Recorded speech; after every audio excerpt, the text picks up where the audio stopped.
이 시간 함께 하나님 말씀 보겠습니다. 우리 창세기 28장입니다. 창세기 28장 우리 10절부터 19절의 말씀, 한 절씩 저와 여러분이 교독해서 읽고 마지막을 함께 읽도록 하겠습니다. 제가 먼저 읽겠습니다. 야곱이 브엘세바에서 떠나 하란으로 향하여 가더니 한 곳에 이르러는 해가 진지라 거기서 일숙하려고 그곳에 한 돌을 가져다가 베개로 삼고 거기 누워 자더라. 꿈에 본즉 사닥다리가 땅 위에 서 있는데 그 꼭대기가 하늘에 닿았고 또 본즉 하나님의 사자들이 그 위에 올라 내리락 하고 또 본즉 여호와께서 그 위에 서 계시되 나는 여호와니 너의 조부 아브라함의 하나님이요 이삭의 하나님이라. 내가 누워있는 땅을 내가 너와 내 자손에게 주리니 내 자손이 땅에 티끌같이 되어 내가 서쪽과 동쪽과 북쪽과 남쪽으로 퍼져나갈지며 땅의 모든 족속이 너와 내 자손으로 말미암아 복을 받으리라. 내가 너와 함께 있어 내가 어디로 가든지 너를 지키며 너를 이끌어 이 땅으로 돌아오게 할지라. 내가 내게 허락한 것을 다 이루기까지 너를 떠나지 아니하리라 하시니라. 야곱이 잠이 깨어 이르되 여호와께서 과연 여기 계시거늘 내가 알지 못하였도다. 이에 두려워하여 이르되 두렵도다. 이곳이요 이것은 다름 아닌 하나님의 집이요 야곱이 아침에 일찍이 일어나 베개로 삼았던 돌을 가져다가 기둥으로 세우고 그 위에 기름을 붓고 그곳의 이름을 베델이라 하더라. 이 성의 옛 이름은 루스더라. 아멘. 오늘 이제 창세기 마지막 시간, 우리 5번째 시간인데요. 오늘 아마 창세기 마지막 시간이 될 것 같습니다. 한 3주가 지났기 때문에 여러분들이 잘 말씀을 기억하고 계시겠지만 잠깐 제가 복습을 하고 넘어가는 것이 앞으로 말씀에 유익할 것 같아서 잠깐 복습을 하도록 하겠습니다. 지난주까지 저희는 아브라함에 대해서 배웠습니다. 아브라함. 자, 흔히 아브라함을 가리켜서 믿음의 조상이라고 말하지 않습니까? 믿음의 조상이라고 말합니다. 자, 그런데 어떻습니까? 하나님께서 아브라함을 택하시고 부르셔서 그의 인생에 쑥 찾아오셔서 그를 이끌어내실 때 그의 인생이 평탄하거나 순탄하지만은 않았지요. 참 많은 우여곡절과 난관들이 그의 삶에 찾아왔다는 것을 우리는 알게 됩니다. 믿음의 출발, 아브라함의 믿음의 출발은 전적인 하나님의 은혜라고 말씀을 드렸습니다. 그렇죠? 아브라함이 하나님을 섬기고 잘 믿던 모태신앙이 아니었고 하나님을 믿지 않던 우상숭배의 가정, 갈대아우르라는 화려한 그 문명의 도시에서 있었던 아브라함인데 하나님은 그 아브라함의 삶에 쑥 들어오셔서 그를 택하시고 믿음의 조상으로 싹 부르셨죠. 자, 그런데 그렇게 부름받은 아브라함의 삶이 순탄하고 모든 것이 다 형통했느냐? 그게 아니었다라는 것을 우리는 보게 되죠.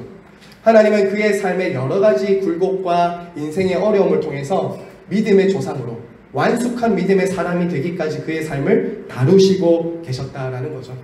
그래서 우리가 보았을 때 아브라함이 믿음의 조상이 되기까지 그의 연약함과 허물도 참 많았다는 것을 우리는 보게 되었습니다. 그렇죠? 때로는 약속의 땅에서 하나님 그 땅에 머물라고 하셨는데 애굽으로 가기도 하죠. 기근이 오자 애굽으로 가기도 하고 그 애굽에서는 자신의 아내를 누이라고 속이기도 하고 또 잘못된 판단과 결정을 내리기도 하는 것을 우리는 참 많이 보았습니다.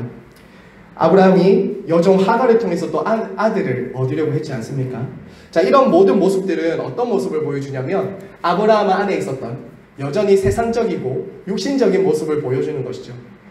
우리도 마찬가지로 예수님을 믿은 이후에도 우리가 한순간에 천사가 되거나 바로 하나님의 사람처럼 거룩해지는 것이 아니라 그런 성화의 과정이 있듯이 아브라함의 삶의 인생의 스토리를 보면 그런 하나님의 사람이 되기까지 빚어지는 과정이 있었다라는 것을 우리는 볼 수 있었습니다.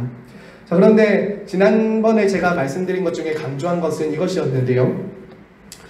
우리도 신앙생활을 하다 보면 약속과 현실 사이에 갈등을 경험할 때가 있다라는 것이죠. 아브라함에게는 75세 때 분명히 하나님께서 내 후손을 주겠다고 약속하셨는데 99세, 100세가 되기까지 그 약속은 현실이 되지 않았다는 거예요. 이게 참 아브라함이 가졌던 딜레마고 갈등이었어요. 하나님은 분명히 나를 통해서 하실 일이 있다라고 말씀하셨고 나를 통해 크고 비밀한 일을 나타내겠다고 하셨는데 지금 내 현실은 그거와는 너무나도 다른 현실이라는 거죠. 매일처럼 우리 자녀를 둔 부모님 같은 경우는 매일처럼 닥치게 된 육아의 현실, 또 남들처럼 잘 안 풀리는 사업장, 또 여러 가지 삶의 문제와 어려움을 약속을 가진 사람들일지라도 그런 것들을 경험하게 된다는 것이죠. 교회도 마찬가지입니다. 약속과 현실 사이에 늘 간극과 갈등과 그런 어려움들이 있다는 거예요. 그래서 믿음의 사람들도 때로 어떻게 하냐? 현실을 보면서 낙심하고 절망하고 때로는 하나님을 원망하기도 하는 것이죠. 하나님의 약속보다는 지금 있는 상황과 현실에 주목을 하게 된다는 것입니다. 자, 하지만 여러분, 믿음은 무엇입니까? 믿음. 저와 여러분이 정말 가져야 될 믿음이 무엇이냐면요, 지금 저와 여러분이 처해 있는 이 현실은 하나님이 나를 통해서, 우리를 통해서 이루시겠다고 하신 그 약속이 이루어지는 현실이라는 것입니다. 그 과정이라는 거예요. 그것을 우리가 믿어야 됩니다. 하나님의 약속은 여기 있는데 지금 내 현실이 이러니까 거기에 대해서 한탄하고 한숨 쉬고 낙심할 것이 아니라, 지금 내 현실은 하나님이 이루시겠다고 하신 그 약속을 이루는 현실이며 그 과정이다라는 것을 믿는 것이 믿음이라는 거예요. 그것이 없을 때 우리는 넘어지고 쓰러질 수 있는 것이죠. 그래서 하나님의 약속을 현실처럼 믿고 지금 내 삶에 일어나는 상황과 현실을 해석할 줄 아는 것이 믿음의 사람입니다. 그게 믿음의 사람이에요. 믿음의 사람. 그래서 히브리서 11장에 이렇게 말했잖아요. 믿음은 바라는 것들의 실상이요 보이지 않는 것의 증거다. 믿음의 사람들은 뜬금없는 것을 믿는 것이 아니라 하나님이 말씀하신 말씀과 약속을 붙들고 살기 때문에 그것은 지금 당장 내 눈앞에는 없지만 이미 현실을 붙들고 살아가는 것이죠. 그것은 이미 현실인 거예요. 그것은 가는 과정일 뿐이에요. 이미 이루어지는 현실이라는 거예요. 아브라함은 그 약속하신 것을 끝까지 붙들고 하나님 앞에 씨름하면서 그 과정을 겪어나간 우리의 믿음의 조상, 믿음의 선배가 될 수 있는 것이죠. 자, 그래서 지난주에 우리가 봤던 아브라함이 약속과 현실 사이에서 신실하신 하나님, 약속을 이루어 주실 그 하나님을 딱 붙잡고 하나님께 자신의 전부를 드렸던 믿음의 클라이막스, 믿음의 절정이 어디였습니까? 그렇죠. 모리아 산에서 이삭을 드린 사건이 아브라함의 믿음의 절정이었다고 말했어요. 많은 사람들이 믿음의 절정, 믿음의 간증하기 좋아하는 내용들은 주로 이런 것들이잖아요. 내가 하나님께 기도했더니 이걸 하나님이 주셨다. 내가 하나님께 간절히 기도했더니 이것이 이루어지고 응답됐다. 이것을 많은 사람들은 믿음의 절정이고 간증이라고 말을 합니다. 하지만 성경이 말하는 믿음의 절정, 클라이막스는 하나님께서 주신 것을 하나님의 은혜입니다라고 돌려드리는 것, 다시 하나님께 드리는 것이 믿음의 절정이며 클라이막스라는 거예요. 이것이 믿음의 사람의 마지막 여정이다라는 것이죠. 저와 여러분에게 이런 경험이 자주자주 있었으면 좋겠습니다. 믿음의 절정과 믿음의 클라이막스는 모든 것을 주신 하나님께 다시 내 것을 돌려드리는 것, 이것이라는 거죠. 자, 지난주에 그래서 이삭을 바치는 시험을 하실 때 왜 하나님이 이런 이삭을 바치라는 시험을 하실까 우리가 잠깐 살펴보았죠. 왜 하나님이 이삭을 번제로 드리라고 했을까? 그 100세 때 주신 귀한 아들을 왜 그랬죠? 하나님의 인신제사를 원하시는 분도 아닌데, 네, 그렇죠. 네. 하나님보다 이삭을 더 사랑할 수 있는 우상숭배에 빠질 수 있었기 때문이다 라고 말씀을 드렸죠. 하나님이 아들을 사랑해서는 안 된다는 게 아닙니다. 이삭을 사랑해서 안 된다는 거 아닙니다. 하지만 사랑의 대상을, 인생의 목적과 의미와 가치와 기쁨을 하나님이 아니라 이삭에게 두는 우상숭배로 빠질 수 있었던 것이죠. 그래서 하나님은 그 이삭이냐 하나님이냐 사이에서 믿음으로 하나님을 선택할 것을 아브라함에게 요구하신 거예요. 그 전까지 아브라함의 삶의 인생의 목적과 의미와 가치와 방향은 어디 있었죠? 하나님께 있었어요. 오직 하나님의 말씀에 있었다고요. 그런데 이삭이 주어진 이후에 그의 인생의 의미와 가치와 목적과 방향과 삶의 모든 것은 이삭에게 딱 한 거예요. 이삭에게. 그 무게중심이 이동하자 하나님은 이제 그 우상숭배를 참아보시지 않고 그의 삶을 돌이키도록 하신 것이죠. 자, 이때 아브라함이 시험을 어떻게 통과했죠? 믿음으로 주저하지 않고 이삭을 번제로 드립니다. 이삭을 번제로 드립니다. 어떻게 그럴 수 있었을까? 어떻게 그럴 수 있었다고 말씀드렸냐면요, 바로 아브라함이 하나님의 신실하심, 하나님의 약속을 믿었기 때문이다 라고 말씀드렸습니다. 아브라함은 하나님의 신실하심과 하나님의 약속을 딱 믿었어요. 어떤 약속이냐?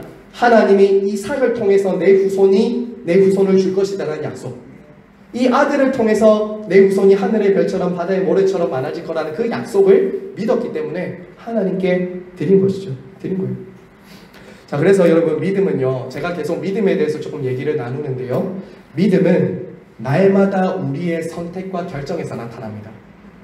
믿음은 저와 여러분의 눈에 안 보이잖아요. 뭘로 믿음이 보이냐? 저 사람이 뭘 보고 믿음이 있다 없다라고 볼 수 있냐면 그 사람이 날마다 하는 선택과 결정을 통해서 볼 수 있습니다. 어떤 결정을 하는가? 믿음은 인생의 어떤 결정이나 선택의 순간마다 하나님을 가장 사랑하고 하나님을 신뢰하는 그 사람의 선택과 결정을 통해서 나타난다고요. 믿음은. 그리고 그렇게 할 때 무엇을 경험할 수 있다고 말씀을 드렸냐면, 그렇게 결정할 때 내가 손해보고 내가 죽는 것이 아니라고 했어요. 그렇게 선택할 때 여호와 이레를 경험할 수 있죠. 하나님의 준비하심, 하나님의 예비하심을 경험할 수 있다고요. 믿음으로 우리 자신을 하나님의 말씀에 딱 맡기고 하나님께 순종할 때 여호와 이레를 경험한다. 그리고 하나님은 그에게 인정하셨죠. 내가 이제야 네가 나를 경외하는 줄 알았다. 그전에도 아브라함이 하나님을 경외하는 걸 알았지만 하나님은 그 순간 도장을 딱 찍어주시면서 믿음의 조상으로 딱 세워주신 것이죠.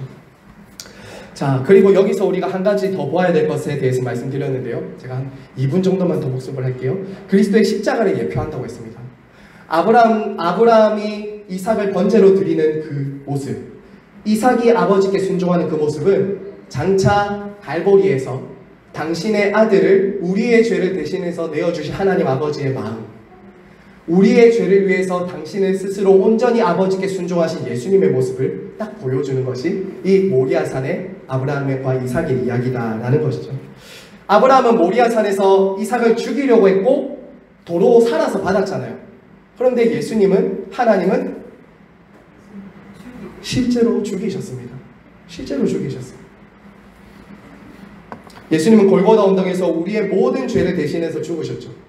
그리고 마치 그 한 어린 순양이 이삭 대신해서 예비된 것처럼 우리의 모든 죄를 대신해서 우리가 죽어야 될 그 자리에서 예수님이 순양이 되셔서 예비된 그 양으로 우리를 위해서 예비된 분이다라는 것이죠. 예수님은 이삭보다 더 온전한 순종으로 친히 우리를 위한 제물이 되어주셔서 하나님 나라를 세우신 분이 되신 것입니다. 자, 그래서 제가 지난주에 조금 여러분에게 마음이 어려우실 수도 있지만 제가 이런 적용점을 드렸어요. 저와 여러분에게 이삭은 무엇인가? 저와 여러분에게 나의 이삭은 무엇인가? 우리에게도 각자가 가진 이삭이 있을 수 있어요. 이삭이 없는 사람은 없을 겁니다. 조금 더 제가 구체적으로 적용점을 드렸죠. 오랫동안 간절히 바라였던 꿈일 수도 있고요. 꿈. 내가 오랫동안 간절히 찾고 원했던 경제적인 부유함과 번영이 될 수도 있고요. 또 직장이나 가족이나 자식이 될 수도 있습니다. 그 어떤 것이든지 간에 우리에게 우상이 될 수 있습니다. 그것이 무엇이든지 간에 그런데 우리를 만족시켜주지 못한다는 거예요. 그리고 그것이 하나님의 자리를 딱 차지할 때 우리는 하나님이 아니라 그 우상에게 끌려다닐 수 있게 되는 것이죠. 그래서 하나님은 때로는 그 이삭을 하나님 자리에 두지 말고 하나님께로 가지고 오라라고 말하는 겁니다. 저와 여러분에게 이삭이 있다면 하나님께 믿음으로 하나님께 다 드리시기 바랍니다. 그렇게 할 때 그 우선순위가 하나님과의 관계에서 딱 분명하게 정리될 때 그 모든 것들이 다 올바른 자리에서 사용될 수 있습니다. 올바른 관계에서 관계를 맺어갈 수 있다고요. 하나님과의 우선순위 관계없이 다른 것들을 세워가면 그것은 우상이 될 수 있다라고 말씀을 드립니다. 자, 여러분 이제 마무리합니다. 이처럼 아브라함의 이야기를 딱 정리하면 바로 믿음의 조상이라고 했는데 하나님 나라를 추진하는 원동력은 무엇이냐? 바로 믿음이라는 거예요. 믿음. 자, 한번 따라서 할까요? 하나님 나라를 추진하는 원동력은 믿음입니다. 믿음이에요. 하나님 나라는 하나님의 백성들이 왕이신 하나님의 말씀과 그분의 부르심에 순종하는 믿음으로 나타난다는 거예요. 자발적인 순종으로 나타난다는 거죠.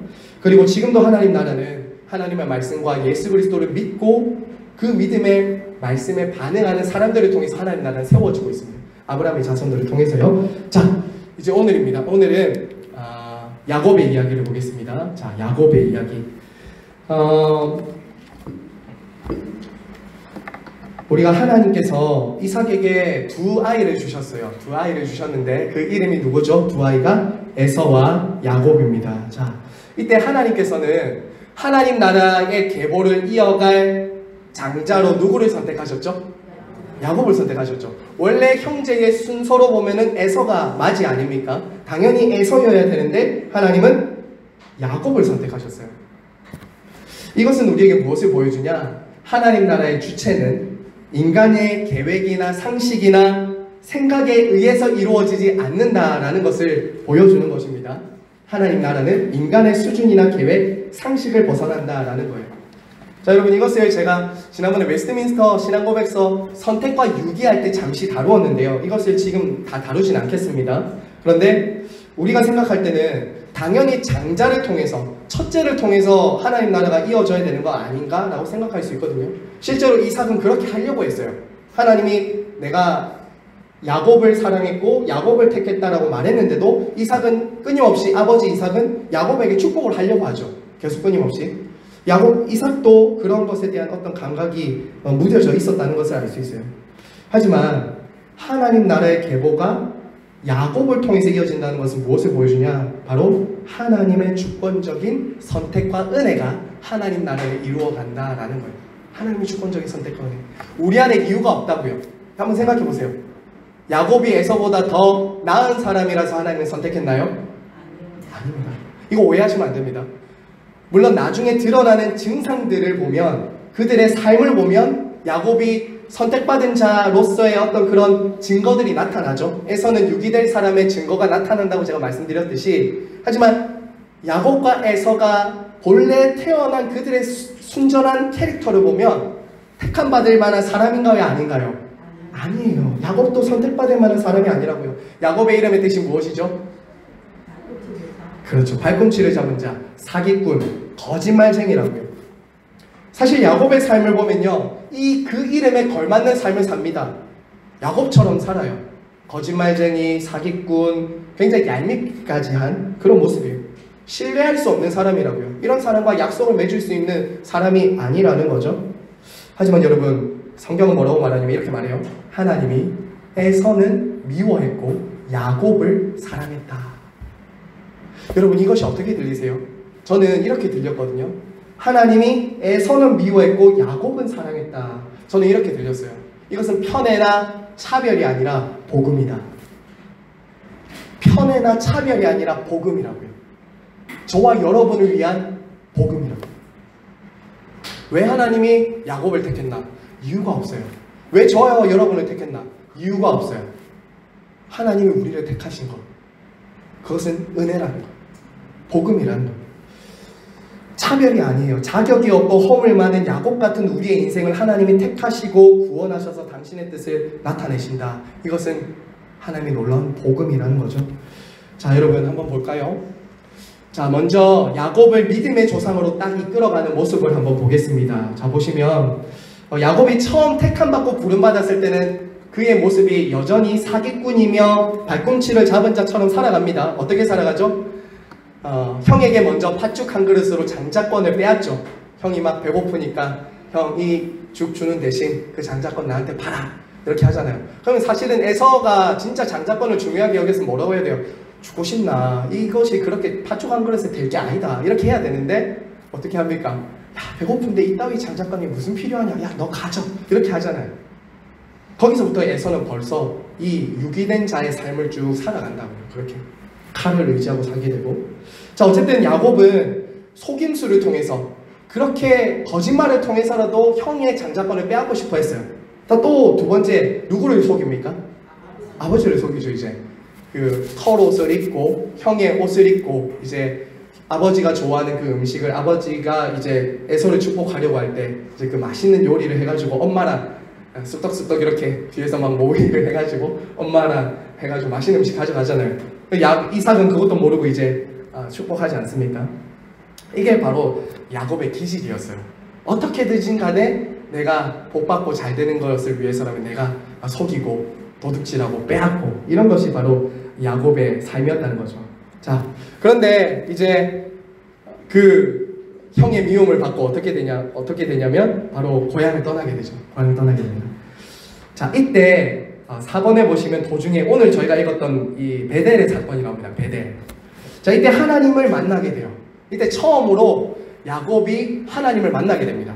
그전에는 아버지 이삭의 하나님, 그 다음에 아브라함의 하나님이었어요. 우리 할아버지의 하나님이었어요. 그런데 이제는 누구의 하나님이 됐냐면 이렇게 말하는 거죠. 28절에 보면 이렇게 말합니다. 16절 보세요. 28장 16절. 야곱이 잠이 깨어 이르되 여호와께서 과연 여기 계시거늘 내가 알지 못했다. 누구와도 함께하고 있었다는 거죠. 나와. 와, 이걸 야곱이 처음 경험한 거예요. 마치 수련회 가서 우리 중고등학생들이 처음 예수님을 딱 만나듯이, 와, 하나님 여기 계시다, 하나님 나와 함께 계신다라는 것을 만난 것처럼 아브라함의 하나님, 이삭의 하나님이 나의 하나님이 되는 결정적인 순간이 베델이었어요. 자, 그런데 베델의 하나님을 만났다고 해서 끝나느냐? 아니라는 거예요. 우리가 우리 자녀들 수련회 보내서 예수님 만나고 오면 막 기쁘잖아요. 그런데 어떻게 돼요? 막 넘어지잖아요. 애들이 막 일주일도 안 돼서 막 이렇게 하면서 막 넘어지잖아요. 야곱도 마찬가지였어요. 베델에서 하나님이 이 야곱을 만나 주셨는데 하나님과 거래하려고 합니다. 그 바로 뒷부분부터 뭐라고 하냐면, 하나님을 만났으면 감사하고 이제 순종하는 삶을 살아야 되는데 어떤 거래를 하냐면, 이때도 이제 사기꾼, 약간 거래하는 기질이 나오는 거예요. 하나님, 이미 하나님이 나의 하나님이신데 자기가 베고 왔던 돌베개를 딱 세우면서, 하나님이 나와 끝까지 함께 해주시면 요 돌베개를 가지고 제가 여호와의 집을 세울 것이며 11조를 드리겠으며 내가 뭐 하나님이 나의 하나님이 되실 것이며, 이렇게 이제 하나님과도 딜을 하는 거예요. 자, 참 야곱이라는 캐릭터가 저는 참 좋아요. 그리고 참 저의 삶을 보여주는 것 같은 모습인 것 같아서 저 참 좋아하는데요. 자, 여기서 저는 궁금증이 생기는 거죠. 야, 하나님이 왜 이런 야곱을 택하시고 언약을 맺으실까? 하나님이 만나 주신다는 거예요. 이런 야곱에게 베델에서 하나님을 찾지 않았습니다. 그저 혼자 있었다고요. 홀로 있는 그 외로운 시간에 하나님이 딱 야곱에게 찾아와서는 내가 너와 함께한다, 내가 너를 포기하지 않는다, 내가 내게 한 약속한 것을 이루기까지 나는 너를 떠나지 않는다, 일방적으로 무조건적으로 찾아온다고요. 이게 기독교죠. 이게 복음이죠. 끊임없이 우리가 되뇌어야 되는 거 오직 은혜, 오직 은혜. 나의 나 된 것은 하나님의 은혜다. 이 은혜가 살아있어야 우리가 순종하고 하나님 앞에 반응할 때 원망 불평이 없어집니다. 은혜를 알면 알수록 우리가 하나님 앞에 순종할 수 있는 거죠. 자, 여기서 중요한 거 한 가지 말씀드릴게요. 하나님 나라는 야곱의 술수나 리브가의 편애, 이런 걸로 이루어지지 않는다는 거예요. 이런 걸로 이루어지지 않는다는 거예요. 야곱은 자신의 계략을 통해서 하나님의 복을 받으려고 했고, 리브가는 남편 이삭을 속여서 아들 야곱과 함께 그 남편을 속여서 하나님의 복을 받게 하려고 했지만 하나님은 그걸로 되지 않는다는 것을 가르쳐 주십니다. 앞으로 진행될 이야기는요, 그 편애와 집착과 술수로 포장되어 있는 그 가정을 다 벗겨내셔서 하나님을 믿는 가정, 인간의 탐욕과 술수라는 그 포장지를 다 뜯어내시고 진짜 야곱이 이스라엘이 될 수 있도록 세상적인 모습을 다 벗겨내십니다. 다 벗겨내세요. 근데 어떻게 그 일을 하시느냐? 하나님은 참 하나님이세요. 왜 제가 이 말씀 드리냐면, 야곱의 인생에 어떻게 개입해서 그를 딱 변화시키냐면, 야곱보다 더 사기꾼인, 야곱보다 더 꾀가 많은 라반을 교관으로 삼으셔서 야곱의 삶을 다루시더라는 거죠. 나와 참 비슷한 사람을 하나님이 만나게 하셔서, 때로는 참 내가 힘들어하는 그 사람을 만나게 하셔서 우리를 이스라엘로 만들어 가시는 거예요. 여러분 29장에 보시면, 창세기 29장에 보시면 제 수업 좀 이어서 보시면요, 외삼촌 라반의 집에 이제 야곱이 도착하게 됩니다. 자, 그런데 이때 야곱이 한 여자를 만나게 됩니다. 운명적인 사람, 운명적인 만남을 맞이게 하게 돼요. 누구를 만나게 되죠? 라헬. 맞습니다. 우물가의 여인, 그 라헬을 만나게 돼요. 이 러브 스토리가 참 대단합니다. 외삼촌 라반의 그 둘째 딸인 라헬을 만나는데 야곱이 완전히 한눈에 간 거예요. 한눈에 반해버렸어요. 그래서 이제 형에게, 그 외삼촌에게 뭐라고 말하냐면 이렇게 말하죠. 삼촌, 라헬을 저에게 주십시오. 그러면 제가 7년을 일하겠습니다. 7년이요. 한 여자를 얻기 위해서 7년을 일한다는 거예요.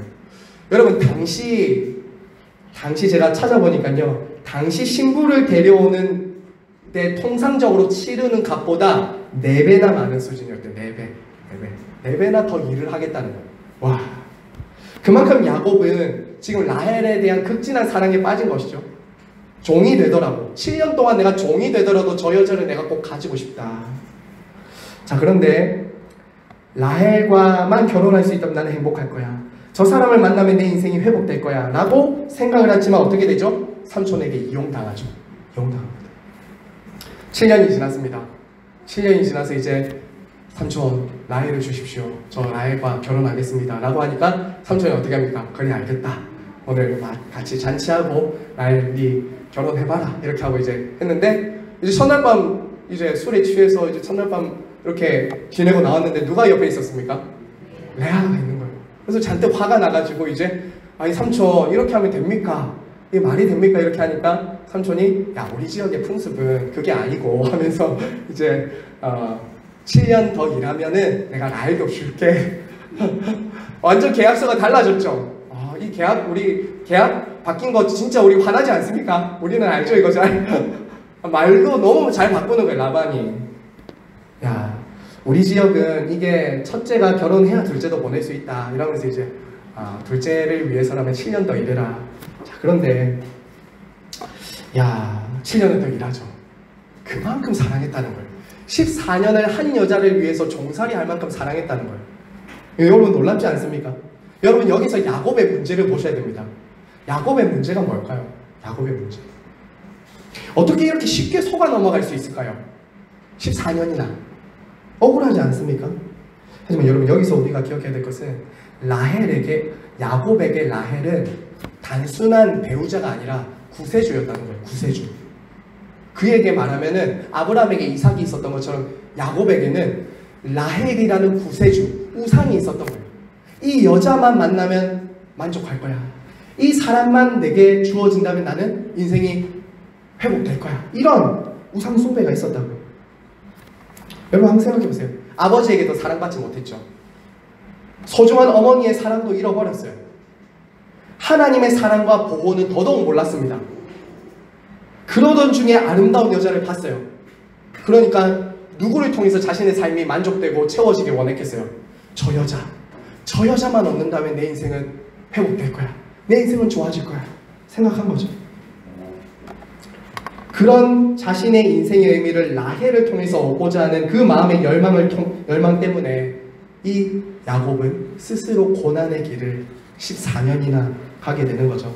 자, 여러분, 그런데 한번 생각해 보시죠. 여기서 한 가지 좀 적용점을 준다면 우리는 야곱의 모습을 보고 좀 의아해할 수도 있습니다.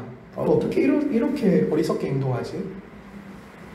근데 사랑에 빠진 사람들, 로맨스의 감정에 빠져서 행동하는 사람들을 한번 보세요. 우리 주변에도 이런 사람 사실은 많습니다. 그렇지 않나요?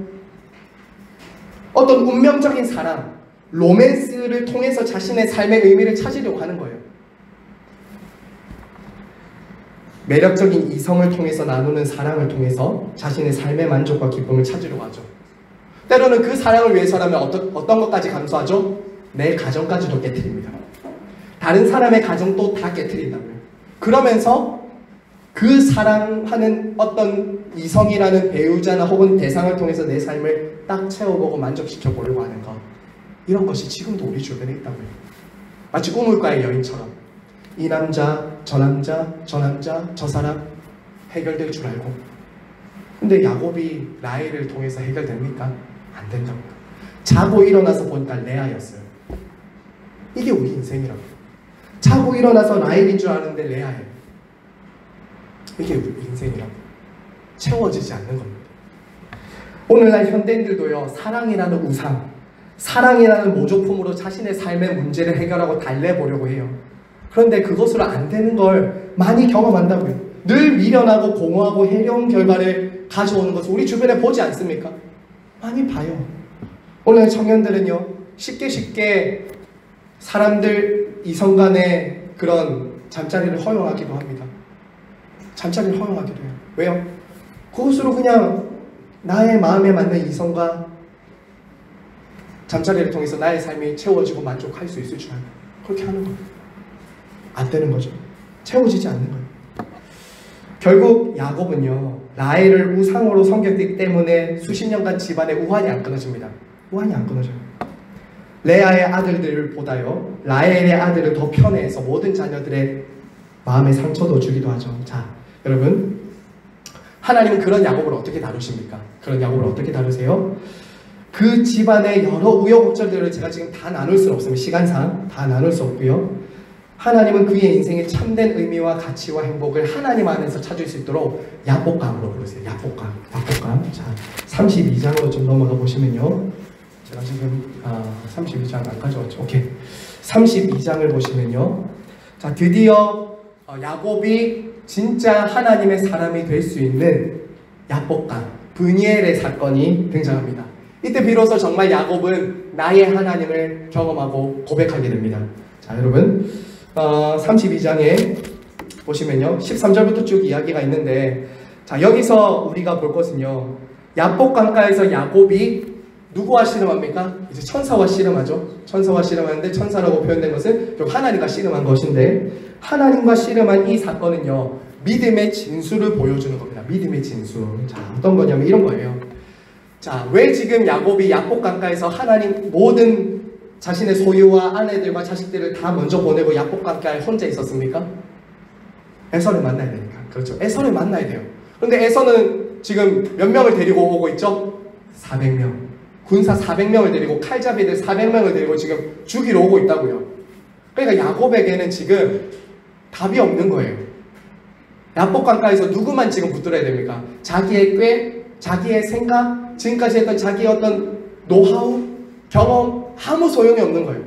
그 칼잡이 400명 앞에서 그를 만나기 불과 얼마 남겨두지 않고 그가 지금 붙들어야 될 것은 무엇이냐면, 하나님 아니면 나는 죽습니다. 하나님 아니면 나는 죽습니다. 이거였어요. 이 씨름을 지금 야복 강가에서 한 것이죠. 이게 믿음의 진수라는 거예요. 이게 기도라는 거죠. 하나님 아니면 나는 죽습니다. 인간적인 뜻과 방법을 완전히 포기하고 하나님의 뜻에 온전히 맡기는 이 야복강의 씨름, 기도의 씨름. 하나님 없으면 나는 죽습니다라는 이 몸부림, 이게 하나님 나라를 세워가는 원동력인 기도인 거죠. 기도예요, 기도. 자, 여러분, 이것을 우리가 잘 생각해 보아야 합니다. 자, 이때 하나님이 뭐라고 하시죠? 하나님이 그렇게 하나님을 딱 붙들고 씨름하면서 놓아주지 않잖아요. 그러니까 하나님이 야, 나 가게 해라, 나 이제 가야 된다 하니까 끝까지 붙잡고 안 놓아주잖아요. 그러니까 어떻게 하냐면, 야곱이 축복하지 않으면 가게 하지 않겠습니다 라고 말하면서 이제 27절에 보시면 이러죠. 내 이름이 무엇이냐? 내 이름이 무엇이냐? 야곱입니다. 야곱입니다. 여러분, 이것을 하나님이 왜 갑자기 물으시는 걸까? 왜 이름을 갑자기 물으실까요? 자기 자신을 실제로 인정하고 고백하라는 거예요. 너의 진짜 모습을 고백하라는 거예요. 너 사기꾼이잖아. 너 도둑놈이잖아. 너 네 꾀로, 네 생각으로 지금까지 살아왔던 야곱이잖아. 이것을 고백하게 하는 거예요. 그리고 하나님이 어떻게 하시냐면, 이제 너는 야곱이 아니라 이스라엘이다. 바꿔주시는 거예요. 바꿔주시는 거예요. 여러분, 이런 씨름을 알고 계십니까? 이런 씨름을 우리가 경험하고 있습니까? 여러분, 네 이름이 무엇이냐라고 물으신 것은 이거예요. 너의 실제를 나의 앞에서 인정하고 고백해라는 거예요. 인정하고 고백해라는 거예요.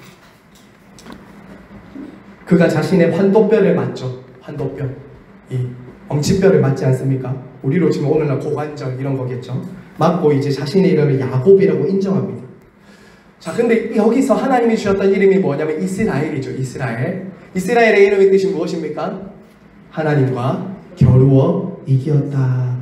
자, 그런데 야곱이 정말 여기서 이겼습니까? 졌습니까? 사실은 씨름으로 보면 졌죠. 왜냐면 하나님 한도뼈 한 대 탁 건드리니까 그냥 졌잖아요. 근데 왜 하나님이 여기서 야곱에게 너 나를 이겼다라고 하시냐면, 하나님을 이길 수 있는 사람이 어디 있습니까? 그런데 여기서 그걸 가르쳐 주시는 거예요. 이스라엘은 하나님이 직접 친히 붙여주신 이름인데, 하나님이 저어주시는 것이죠. 하나님이 저어주시는 것이죠. 그가 하나님을 이긴 것이 아니라 하나님이 야곱에게 저어주시는 방식으로 그에게 이겼다라고 인정해 주시는 거죠. 한번 생각해 보세요. 제가 은우와 팔심을 합니다. 당연히 제가 힘이 세죠. 제가 당연히 힘이 셉니다. 제가 10번 하면 10번 다 이길 수 있습니다. 새끼손가락으로도 은우를 이길 수 있어요. 그런데 제가 만약에 은우를 이기고 와 이겼다 나 대단하지 안 하죠. 그 어린애죠. 제가 은우와 씨름하면서 어떻게 할까요?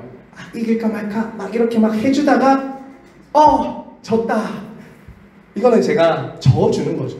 제가 이길 힘이 없는 것이 아니라 은우의 수준에 맞춰서 은우를 위해서 제가 딱 져주는 거잖아요. 하나님이 그렇게 하신다는 거예요. 근데 그 일을 언제 하시냐? 기도라고요. 기도. 하나님은 마치 우리의 기도를 그렇게 들으신다는 거예요.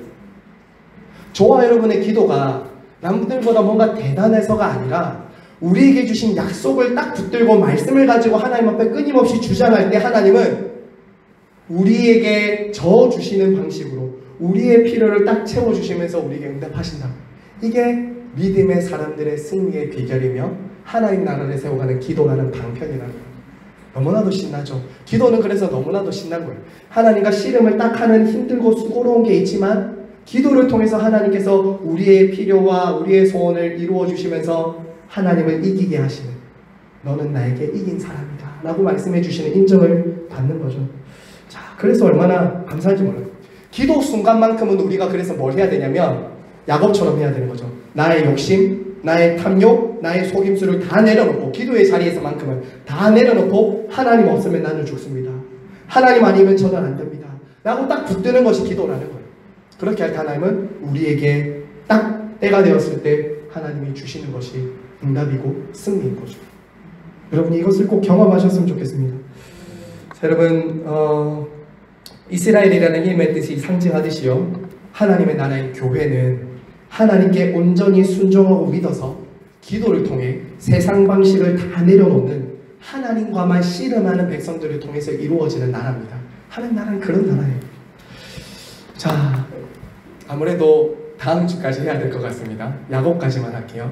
자, 하지만 이렇게 야곱이 베델에서 또 브니엘에서 하나님을 만나서 야곱강에서 하나님을 만나 브니엘이 딱 돼서 에서를 만나죠. 극적인 화해가 이루어지지 않습니까? 극적인 화해가 일어나요. 에서는 분명히 죽이려고 하는데 야곱을 살려주죠.